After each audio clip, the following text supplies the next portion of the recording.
There's a quiet war happening inside all of us. Our minds race, our breath shortens, our hearts ache from the things that we can't even name. We scroll, we numb, we strive, all while drifting further from the stillness that could actually set us free. Today, I'm speaking with someone who doesn't just teach meditation, he embodies it. Jitesh Vaswani is a spiritual teacher, TEDx speaker, and partnerships director and breathwork and meditation coach at Art of Living with Guru Dev. He's helped thousands of people access inner peace, and today we'll dig at what we can all do to get there ourselves. We'll dig deep into the breath, the mind, and the craving behind all cravings. If you've ever felt like there has to be more to life, there is. And this episode is your invitation to find it within yourself. Jitesh, welcome to the Grateful Podcast. Thank you, Jack, for welcoming me with such a nice introduction. It's a pleasure to be here, and it's so inspiring to see young people like you uh, find gratitude in busy lives, and more importantly, share this message with your peers. We need more role models in the age group that you are in right now, and I think you fit that bill perfectly. Thank you so much. And I couldn't agree more, right? My generation definitely needs some more role models like yourself and like people telling them to uh, access these things within them and not outside. And I think that's a great place to start. When recently I saw that uh, diagnosed anxiety, increased over 60% since 2016. It was a study done from 2016 to 2023 among the 14 to 18 age bracket in the US. And I think that's not just a crisis, that's a cultural malfunction of some sort.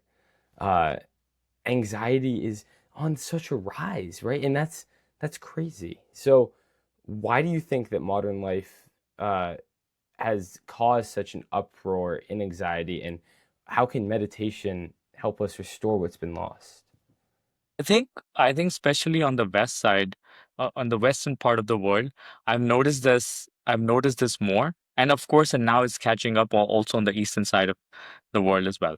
And that there's a reason for that. I think lack of communities is a big reason. Constant comparison, especially within that age group, social media is a big thing, right? Like where we get our validation from likes and comments and shares and posts and saves, whatever, right? Because of the constant comparison, there is that underlying thought process that settles in. Am I good enough? Does this person like me? Do my peers like me? Will I be appreciated? Will people laugh at my jokes? Do people really find me funny or find me cool? And this constant questioning, I feel, leads to a lot of anxiety in the younger age group. The second part of your question on how meditation can help, deal with this, actually, I think meditation is probably one of the most potent ways to deal with it. And there is a reason for it. And and meditation not in its traditional sense. The art of living pioneered a way, through breath work. It's a very specific technique called sky breath meditation, Sudarshan Kriya Yoga. It's a very ancient technique that Gurudev came up with when he went into a period of silence, and it works on a um, evident, very evident, connection between the emotions of the mind and a breath and breathing patterns. Let me ask this to you, Jack. How do you breathe when you are happy? Have you noticed your breath when you're happy? How's your breath? Yeah, it's deeper, it's slower, more Okay. conscious, Yeah. And how's your breath when you're sad? faster, shallow. Shallow. There's more sighing involved. Like, how's your breath when you're angry? That's when it's definitely faster. That's when it speeds up. Yeah, heart starts beating. Yeah. Right? So, so it's very interesting. So the emotions of the mind have a direct impact on our breath and breathing pattern. Now, in Art of Living, we utilize this connection. Thankfully, it is a two-way street.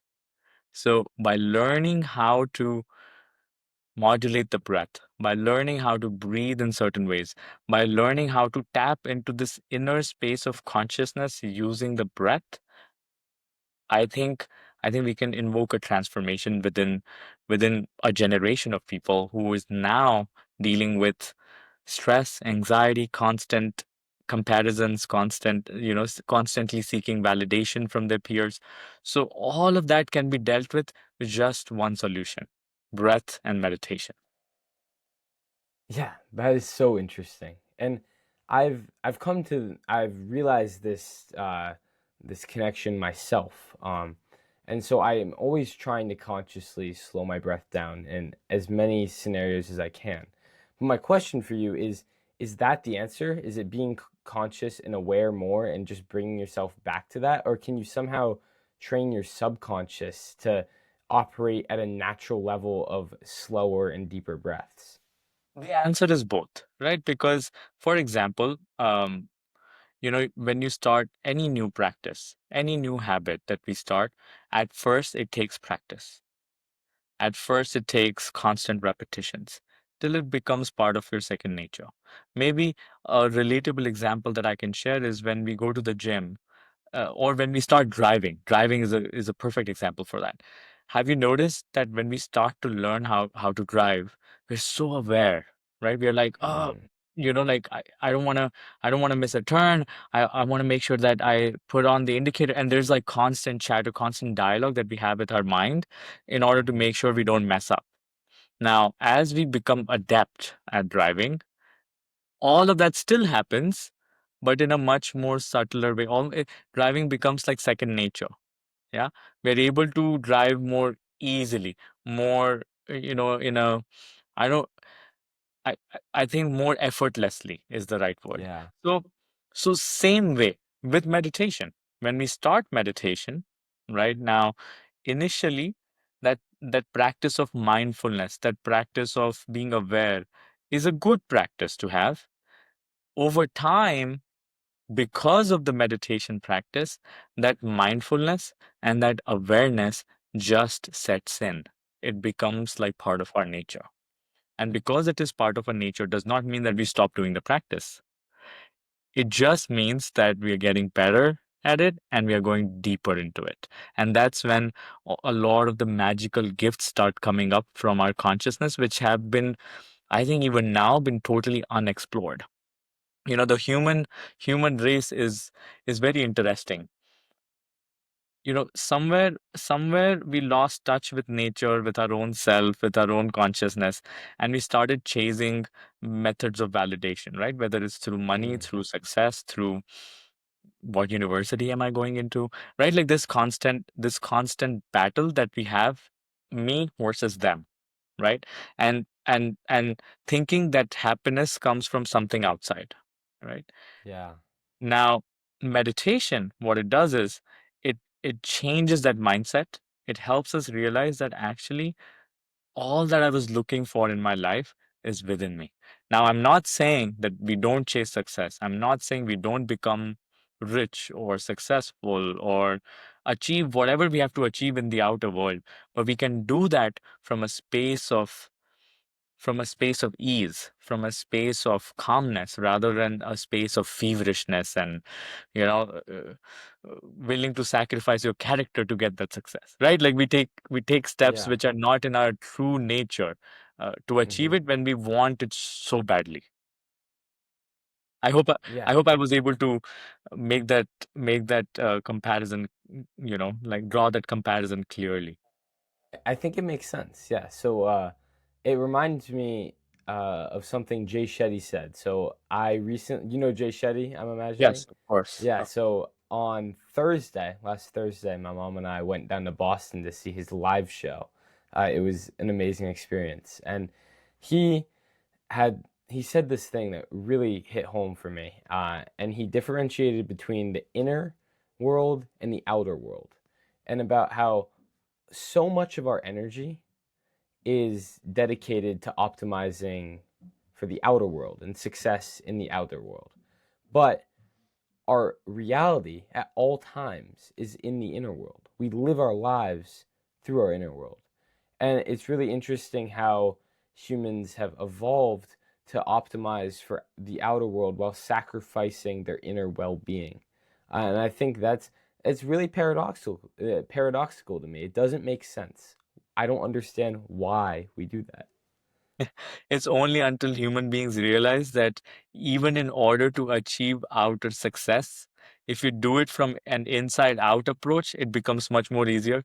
Wait till somebody figures it out, and now everybody will start chasing the inner world because they still want the outer success, Well, right? yeah, right? Like meditation, I talked to this woman named Susan Piver. She's a Buddhist teacher. And that was an amazing conversation. We talked about how meditation has become a life hack that we see presented online because uh, inner success often does drive people to more outer success. So people end up chasing inner success as a means to get their goal of outer success. So this mix up of intentions means that people uh, will end up unhappy and they're not actually going for the inner success. They only want the inner success to get the outer success. It's this crazy, windy road. I don't even know. Yeah, this is where awareness and wisdom really helps, right? Like rethinking all of our choices. Choices and patterns that we all live in as human beings because of either conditioning through our family or conditioning through society or through schools. And and a lot of these patterns become subconscious, and a lot of people don't even know that they're doing this unknowingly, right? They're chasing something outside unknowingly. If you ask if you ask anybody out on the road, what is the purpose of your life, people won't even know. They don't even think about it, right? And and and that's part of the reason why we have these issues in current society, which is stress and anxiety and not knowing where your true strength comes from. A plant which is not well rooted will be very weak. However much it grows upward, first of all, it won't be able to grow up that much. But if it's rooted properly, it might take time to grow, but when it grows, it's it's so strong. It's unshakable from within. Yeah. And I think that's the parallel that we want to draw for human life. Then when we start working on ourselves without, again, I'm reiterating, without sacrificing on, and I'm not saying that people should, everybody should become a monk or everybody should leave everything that they're doing, their responsibilities, their duties, or whatever, right? Um, and go chase that. What I'm saying is you can do all of this right now in this world. These tools, these techniques are available for everybody to experience. Yeah, I think that's a lot. That's where some people get confused. They think in order to have achieve great results from this meditation, I need to sacrifice a lot for it. But there are all the studies of 5 or 10 minutes a day.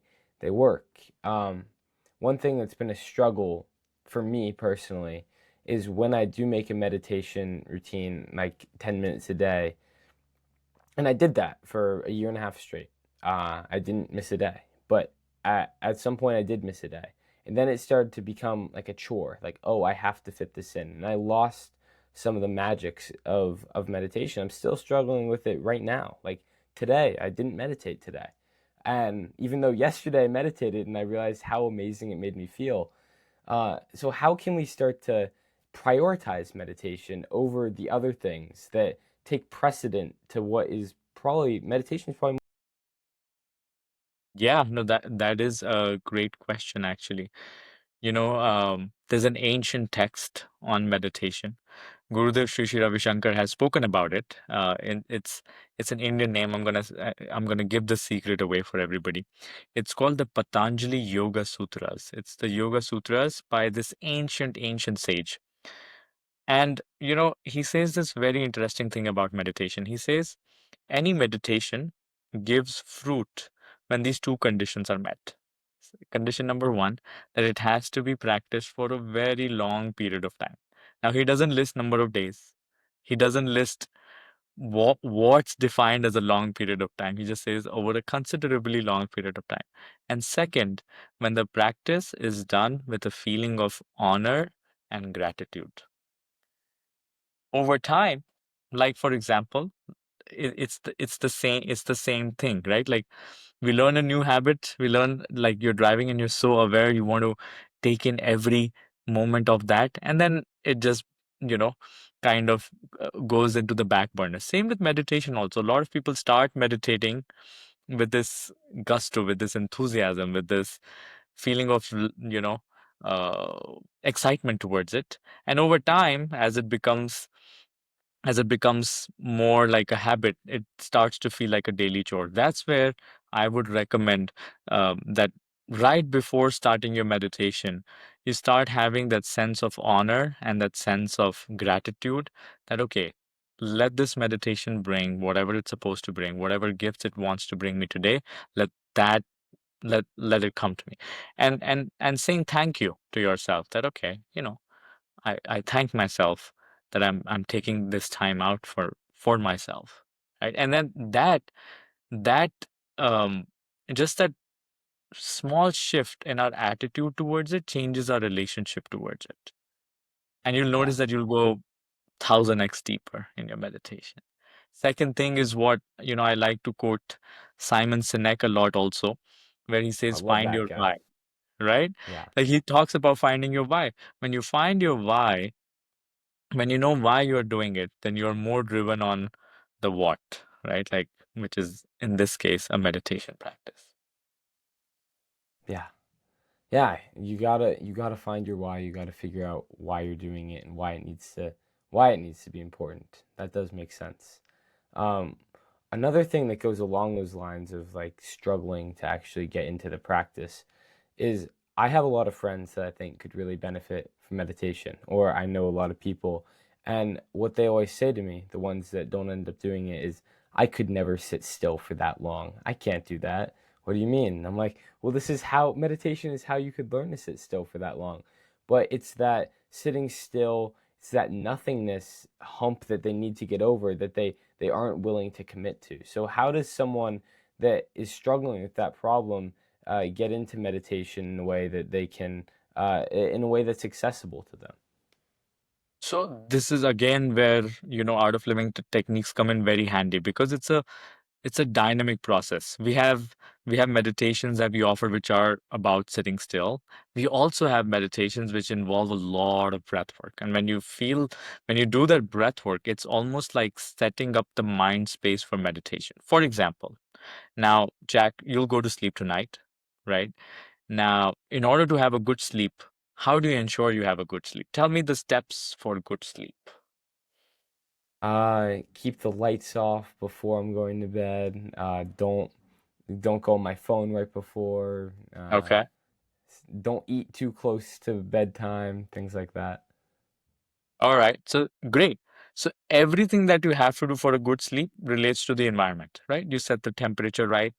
You maybe put one foot outside the blanket, one foot inside the blanket for that perfect balance, right? We all maybe, of course, we turn off the lights. Maybe some of us put an eye patch or whatever, like eye mask, sleep mask. We just set the conditions right, and sleep just happens. Yes. Yeah. Same thing with meditation. A lot of people are struggling because they're trying to handle the mind from the level of the mind, which doesn't work. In Art of Living, what we what we teach is using the breathing techniques. You set the conditions right. That's all you have to do. And when we set the conditions right, meditation is happening than a doing. Meditation comes to us as a gift, not as something that I have to do per se, if that makes sense. Like doing versus happening. It's a very interesting conundrum. Second advice that I would like to give for everybody who's starting on this journey of meditation, anybody who's listening in or tuning in, you mentioned about not being able to sit still. A lot of people think that thoughts are counterproductive to meditation, but it is actually not so. You know, the mind, when at the level of the mind, whatever you resist is what persists. If I tell my mind, if I close my eyes and be like, don't think of a blue monkey wearing a pink skirt, I will think of exactly just that. And and so this is very interesting. Whatever you tell the mind not to do, it just exactly that. Maybe an example that some of the younger people will relate to. Don't text this person. Don't text this girl. Don't text this boy. What do you end up doing? texted that girl, right? Texted that boy. And then even though in your mind is like, okay, this person is not right for me. But at the level of the mind, whatever we resist persists, right? So this is a law of meditation. So then what do we need to do when we sit for meditation? We handle this mind from a different space, from the level of the breath. And that's it. When we do this, the mind just settles. And when the mind settles, meditation is a gift that happens to us rather than a process of doing, right? Rather than a doing that we have to do. Yeah. So talk to me about the meditation techniques that you guys use at Art of Living. It was called Sky something? Sky breath meditation. In Sky fact, breath you're going to meditation. Northeastern University. We are in over 145 universities now. There's a program called Sky Campus Happiness, and I'm sure we are in Northeastern University as well. And you could be part of that students club or student group there. So so uh, the process of it is very very simple. The in life, everything in life happens in different rhythms, right? Like the seasons come and go in different rhythms. So similarly, Gurudev went into a period of silence. When I say Gurudev, he's the founder of this technique. Yeah. So he went into a period of silence, and he says that this technique came as a poem to him. He's my mentor, so I quote him a lot. But he Hmm. said that, this technique came as a poem to him. And, when you are in that space of love and space of centeredness, the right thought just comes to the mind, right? So this technique came up to him, and it's a rhythmic breathing exercise. And using these rhythms of the breath, we handle the mind very easily, very effortlessly. It's done over 3 days, 2 days, 3 days, depending on where you are and who is teaching it. But there's like thousands of teachers in the United States, including myself, who you could learn this from. It's amazing. Yeah, I'm so curious to check it out because for me right now, my meditation mostly consists of just sitting, eyes closed, focusing on like the third eye and just deep breaths. And that's mostly what I'm doing. But I find that that way I do get distracted a lot. And when I do it for more consistently, I tend to be able to focus for longer periods of time. But I was wondering if there are ideal techniques, if there's a best practice, or if that differs depending on your goals. Yeah, that's another great question. In fact, what you mentioned, Jack, I would like to maybe suggest a change if that's okay, I right? would love that. Yeah. Yeah. See, expanding on that initial conversation, right? Whatever we resist at the level of the mind is what persists, right? So when we tell the mind, okay, just focus here, focus here, that can be a technique, but I think it's filled with a lot of effort. Meditation, in its true sense, is actually defocusing. It's very interesting. I'm saying something completely opposite, right? To what you might have read or heard. When we allow the mind to just be, okay, we take our attention to our breath a little bit, and then when we allow the mind to just be, let the thoughts come in, let the emotions come in, because all those thoughts are coming in to go out, right? It's like the only way out of a room is through the door. There's no other way, right? So, same way for all of these impressions and all of these thought patterns that we have stored in our mind, how would the mind release? By causing these thoughts, right? Like that's very similar to how the mind releases in the sleep state is using dreams, right? Those are Hmm. just thoughts, right? So same way in meditation, thoughts are not counterproductive. So you don't have to resist them to focus anywhere. You don't have to resist any emotions. Just let them flow and let them go wherever they want to go. So when you let the mind do whatever it wants to do, you will notice that it's a little bit naughty, right? So when you hold on tight to it, it wants to run away. But when you let it do whatever it wants to do, it will come sit right next to you. And that's the magic. And for those who are beginning, and I'm sure, Jack, you have tried meditation before, but try a guided meditation. Yeah. We offer a free resource. It's completely free and it has tons of meditations on it. Try different meditations for different results. It's called Sattva app. There's an app on App Store. It's actually rated one of the number one global meditation app. It was rated at one Wow. point by Apple, and uh, and there are tons of meditation for different results, like for feeling gratitude, for manifesting something in life, for dealing with tough emotions. So there are, these different meditations there, and it's completely free for anybody who wants to use it. My problem with a lot of guided meditations I've had is that it seems to keep me up here. There's a lot of Yeah. there are many thought exercises you do, like pretend one of the ones I did for a while was like pretend you're being filled with like liquid sunshine. And I love that concept, but it's all up here, right? And that's where I'm trying to get away from. I'm an overthinker. I'm always stuck up here. So when I'm meditating, I want to get out of here. I want to be whole. Yes. Are are there different guided meditations that are better for just feeling whole and not being stuck in your mind? 100%, right?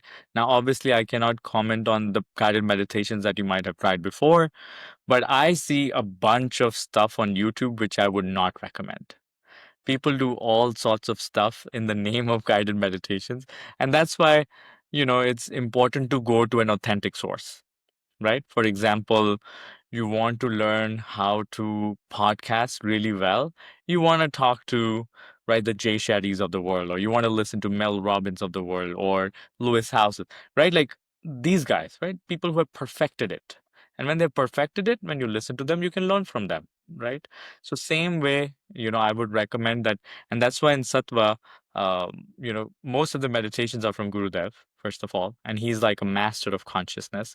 So you might, if you try it, you might be in for a surprise that some of those guided meditations actually don't feel like guided. They don't keep you in here. A lot of times he would say the journey of enlightenment is just a few in, you drop your head like this. He jokes, right? It's basically what he's trying to say is like your head, when it goes to your heart, Yeah. that's when, that's enlightenment. That's the journey of meditation. So you'll find that flavor reflecting, at least in a lot of the meditations that, we offer. Yeah. I hope you're enjoying this episode of the Grateful Podcast. I'm interrupting to let you know that it would mean the world to me if you could share this episode with someone that you think would enjoy it, or leave a review down below so I can learn what I can do better and what I'm doing well with this podcast. It's a passion project and I really want it to turn into something that helps people everywhere. Thank you so much for listening. I hope you enjoy the rest of the episode. So, another big question I had was when there's this myth, and obviously it's been scientifically debunked, that we only use 10% of our brain. But I think there's some truth in the fact that we only use a fraction of our consciousness. And some stuff I've heard you talk about and Gurudev talk about seems to reflect this idea that we're not living on our truest level of consciousness, or there's more to it. Uh, Talk to me about what that looks like to access a deeper level of your being. Yeah, what that looks like on an actual level. Wow, you're asking such incredible questions. I'm very impressed. I'm very Thank impressed, you. actually. You know, I would like to describe meditation as being able to feel the space. Now, it's hard to describe something which you have not experienced. Like, not you, I mean, anybody, if they have not experienced it. For example, if I have to tell somebody that if somebody has not seen a banana, not eaten a banana, and you have to tell them that, okay, like, you must try this banana. Why? What is a banana? Well, it's yellow in color, it's sweet, but what is truly sweet, right? So it's hard to describe it in words, and especially something as abstract as meditation. Now, all I can say from my personal experience, when I go really deep into meditation, I feel that a l- I feel like there is some solidification in of my consciousness. I get this. inevitable feeling of being so centered and so solid and so stable from inside that nothing can shake me, right? Now, these are only words for anybody who might be listening in.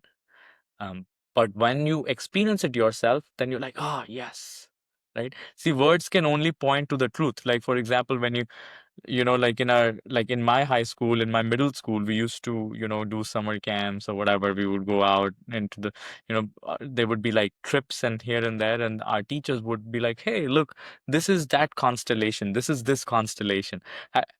Is that the culture here in America? To do they like But they can only point, and you can say, okay, this is Ursa Major, Yeah. but but they're just pointing it, right? Like, words can only lead you to the truth, but in order to experience it yourself, you have to see it for you, that, oh, this is Ursa Major, right? Yeah.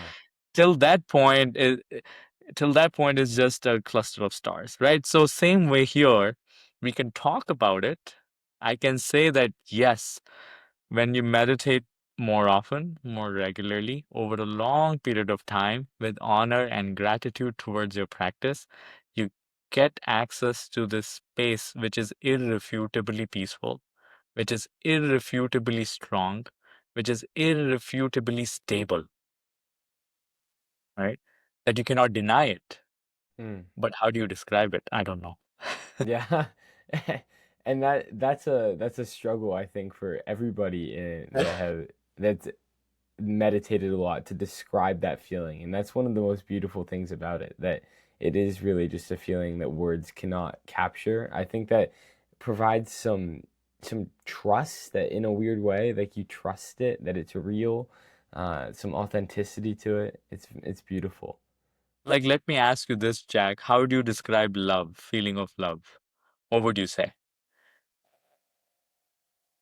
That's a really good question. And I'd say it feels.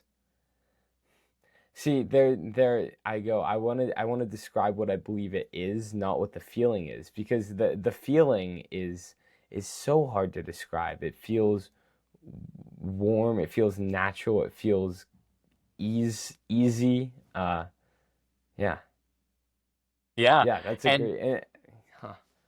right. So we can, it's very interesting. So we can know only what we already know, truly, in this world, right? So so when I say the word love or gratitude or joy, the reason why you are able to understand what I'm trying to convey is because you have felt those same feelings before, right? So same way in meditation, when we start, describing it, I can only say that it feels fantastic. It feels great. It feels amazing. And when you have experienced it, because you have experienced it maybe for a few moments, maybe for a few seconds, and then you know that feeling and you want to hold on to it, right? You want to be like, Yeah. oh, I want this feeling to stay with me for a longer period of time. But you only know what you already know. Another thing that you mentioned is, when you were describing love, you mentioned it's natural. And I would say meditation is also natural to everybody. And that is why I'm confident that even though we just had this discussion, everybody who's listening in, they felt it, because they know meditation is also natural. So they felt, when I was describing that feeling, they all felt it. And you know why? When we were babies, we were actually meditative. We were so much in the present moment. We were so much in that feeling of just being, right? That innocence reflected from all of us. And when we grew up, stress took over, competition took over, being able to survive in the society took over, and we somewhere lost that innocence. Meditation is just another way to come back to it, to come back to your childlike innocence inside of you. That's beautiful. Yeah, it's beginner's mind, or it's letting go, right? Coming back to before we were saturated with all these different ideas and before we conformed. I think that idea is so beautiful. Um, so I heard you on a previous podcast talk about an example of this deeper consciousness being uh, people that were able to read blindfolded, and I was fascinated by this idea because you hear Yes, that and you're like, Jitesh, that's impossible. You can't read blindfolded. So I wanted to dig into that a little bit. you can. I mean, apparently. um, Now, okay, it's very interesting, and I might let in on a secret that we are working on. You know, uh, Art of Living is working on an institute for absolute intelligence in this world of artificial intelligence. What does that mean? So Gurudev has actually trained a few of his instructors. I'm not one of them.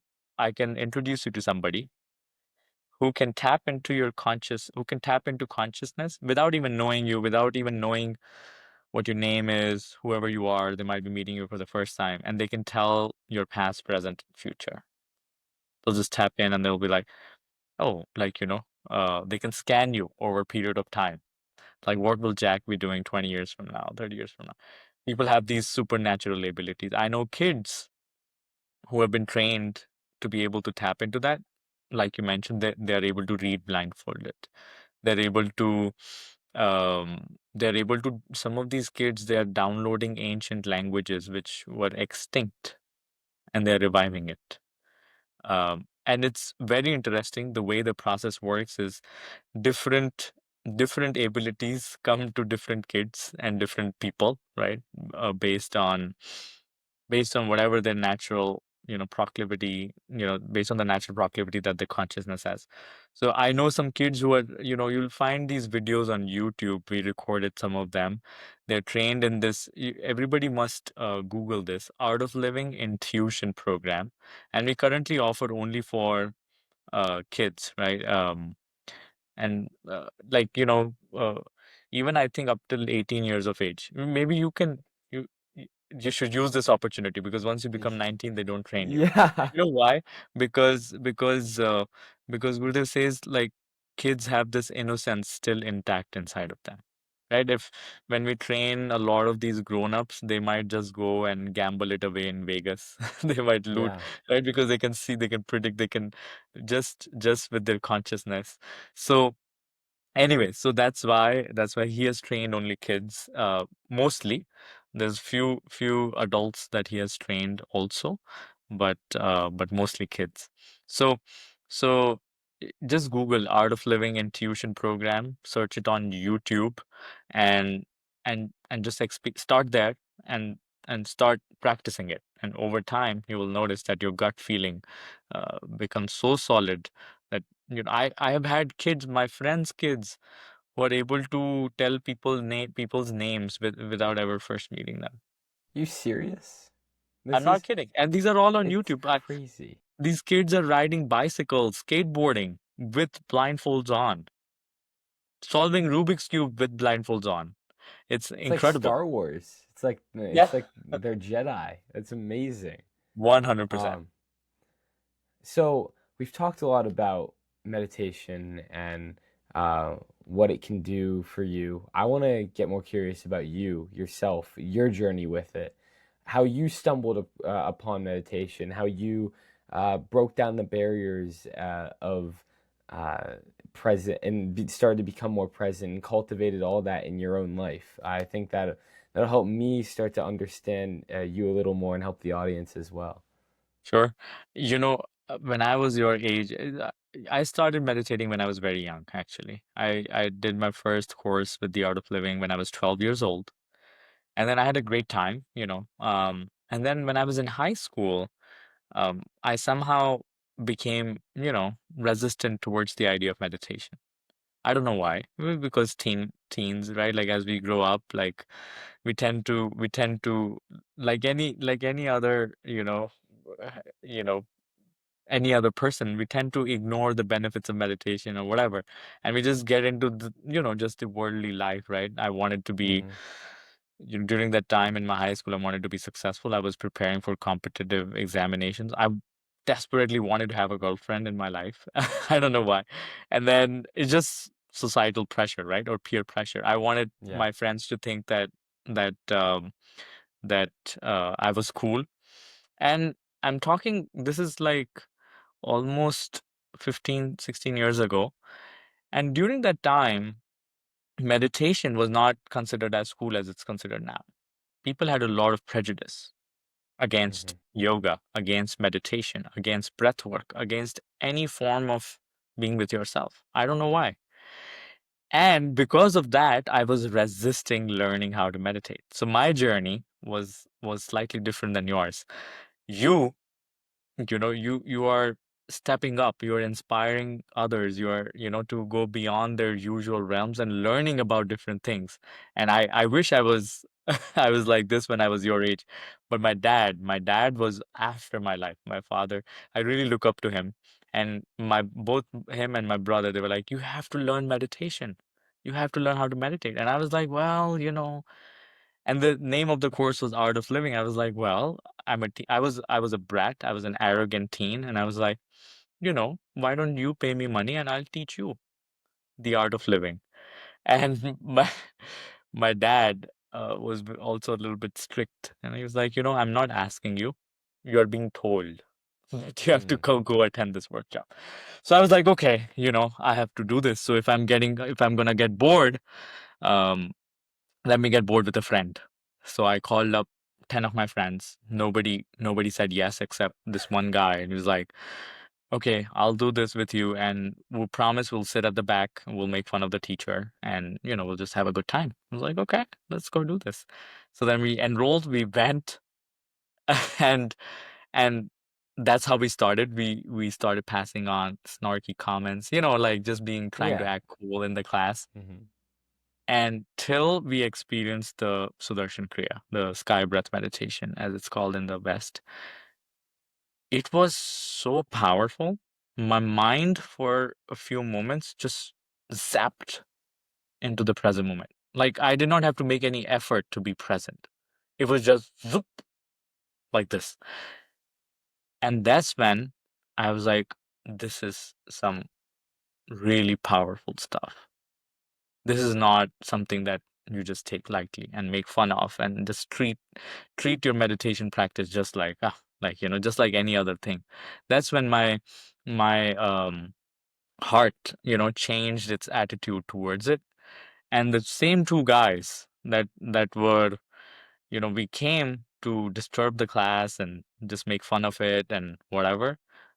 Second day onwards, we were the first benchers, and you know, and we really inspired. We made sure nobody messes up the class, like because we were the cool guys in the sense that we were, like people would listen to us, right? Like Yeah. so first day we were trying to disrupt the class, and second day we were the most sincere people, and I've not looked back since. I've been practicing this technique, the same technique, from more than 2 decades now. I was 17 then, and now I'm 34, so almost 17 years. It's amazing. Every single It's day, amazing. the same practice. I haven't, once it's like when you know, right? Like it's like that. Yeah. So that moment I knew, and I stuck with it. So how much time per day do you dedicate to that?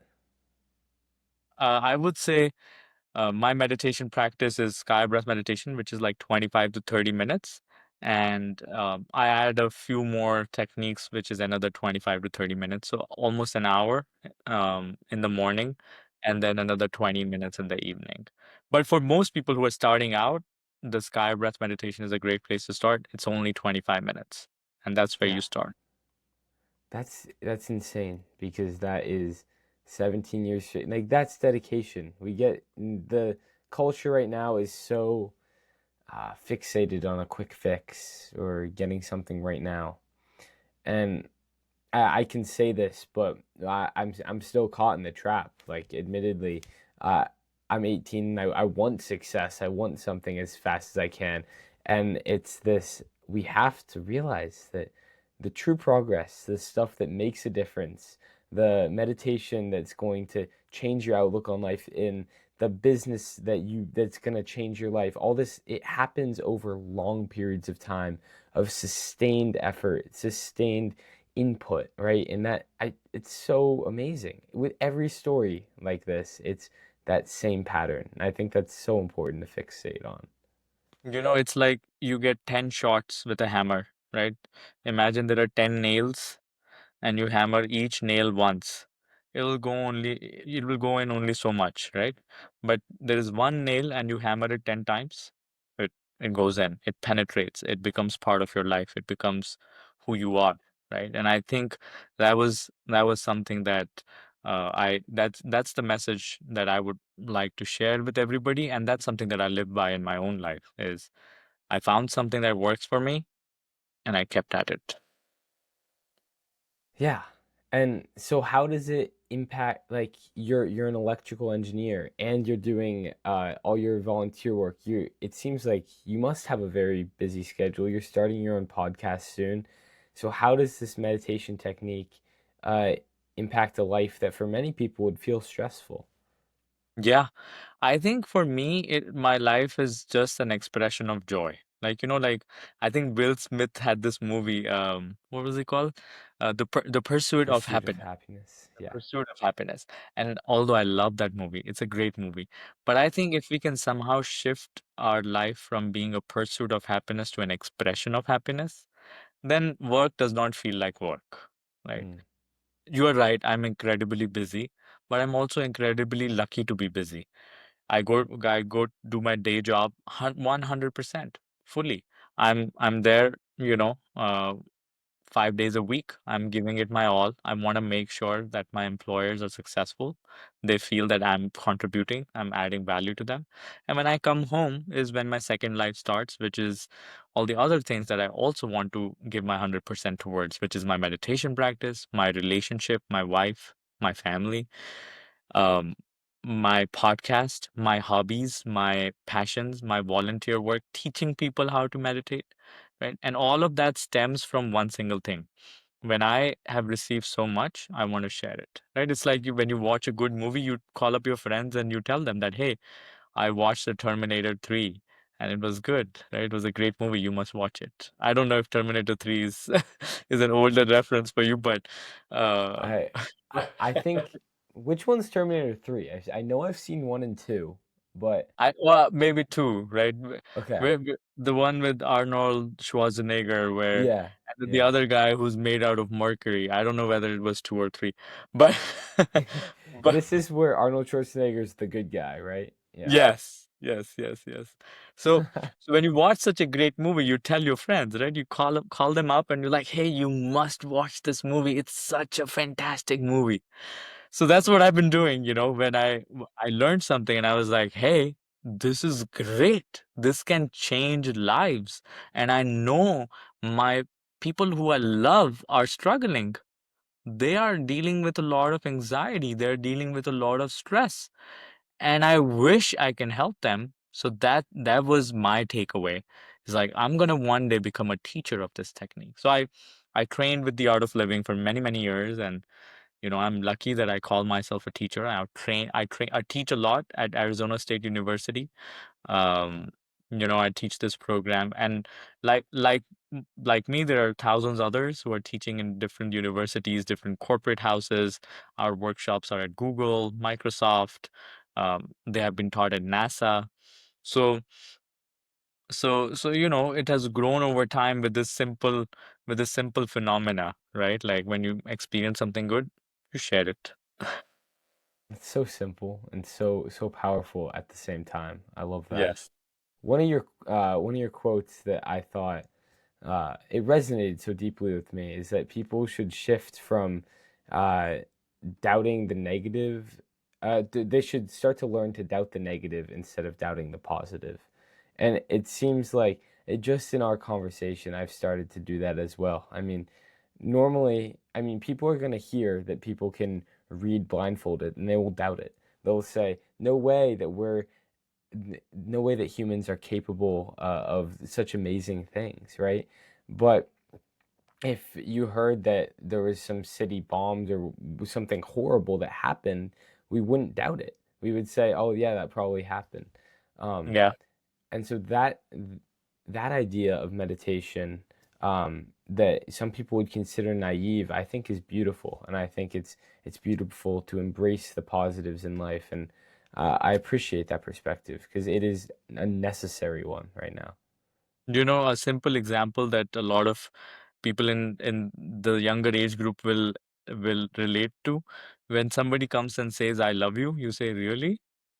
But when somebody comes to you and says, I hate you, you're like, I knew it.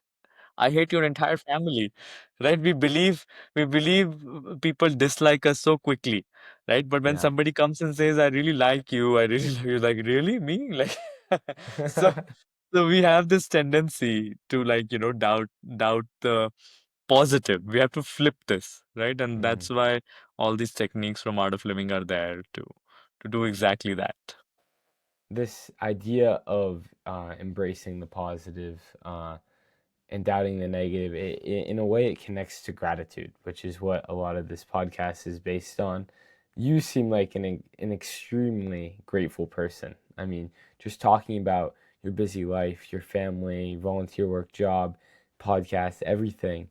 I got the sense that you're just so grateful for it all. You said that you're 100% present in all of that, but you're also chasing so much, and that really relates to, as I explained before, what I've entitled the duality of gratitude and ambition. And you're such an amazing example of that. So uh, how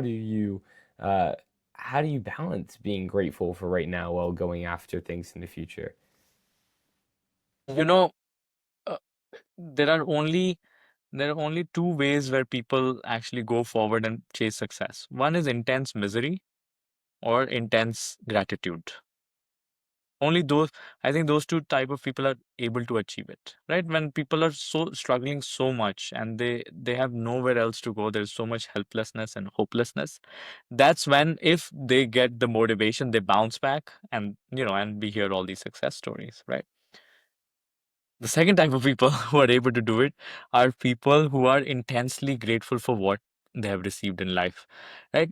In all the ancient traditions, whether it's religious, spiritual, or non-religious, non-spiritual, spiritual traditions, everywhere gratitude was highlighted. For example, even in the Bible, Jesus says, "For those who have, they will be given more, and those who have not, whatever little they have will be taken away." Now, it sounds like a cruel statement, right? Like, right? But what message can we derive from it? It's like, for those who have, more will be given, right? Those who have means what? Those who have, they feel grateful, more will be given. Nature supports that. If whatever you sow, the more that's what you will reap, right? In the east side, this is a saying. And then the second line, whatever those who have not, whatever little they have, that will also be taken. Like those who keep grumbling, keep complaining, I don't have this, I don't. If you Mm, focus your attention on lack, then lack grows. When we focus our attention on abundance, then abundance grows. It's simple logic. Mind and life works on this formula. Right? When I garden, I garden in my side yard. I have a small side yard by my house. We plant a few seeds, and and when we water that seed, when the seed gets ample sunlight, only then the plant starts to grow and becomes like this, you know big tree which has fruits in it, right? So mm, I feel that gratitude is a way for us to water the intentions. We have achieved so much in life. I have a place to live, I have a family, I have my beautiful wife, and because I'm grateful for it, I attract more of that. Because I'm grateful for the love I have received in life, more love comes to me, yeah. right? So it's exactly like in the realm of mind, this can be the second law that people learn from this episode is, in the realm of mind, like attracts like, right? And for those of you who are meditating, you might agree with me. It's very interesting. You think of a person and that person calls you. You think of a friend and it's like, oh, I was just thinking about you. Right? Has that happened to you? Yes, it has, and it's amazing. So it's interesting. Like attracts like, in the realm of mind, like attracts like. Abundance attracts abundance. Success attracts success. So we can change the way we look at life, and instead of saying that, when I was a seed I was unsuccessful, the seed does not go that I'm a seed and I'm unsuccessful because I'm not a plant. The plant does not go, well, I'm not a tree yet, I'm unsuccessful. No. if if if that was the case, then the seed would never blossom. So whatever stage we are in our lives, whether we are a seed right now, whether we are a bush, whether we are a plant, whether we are a tree, we have to be grateful for who we are. And when we are grateful, only then can we see 10 steps ahead. And it's like, okay, this is what I want to strive for. The plant can go, I want to become a fruit bearing tree, right? So I'm gonna take in all the nurturing, all the sunlight, all the water, and like just make myself grow. And what is that sunlight and water for us as human beings is a feeling of gratitude, right? Gratefulness, and writing down things what we are grateful for. Conversations like this, listening to Jack on the Gratitude podcast is a great way to nourish your soul, right? Or seeking wisdom, meditating, right? The Sattva app, free resources. All of this is completely available to everybody, right? But only the ones who will actually do it, they will get it. Yeah. So before we end and stuff, I have a book I want to recommend to you after hearing you talk. It's Yes. called The Celestine Prophecy. Um, Okay. and you were talking about how like attracts like. In this book, it's um, it's fiction, almost fantasy, but it's really about like it makes life magical. It mythologizes life and talk. The first law, and there are a bunch of laws of life, is that Really? you follow coincidences, and coincidences lead you to like a higher spiritual thing. And I thought that was really interesting when you talked about that.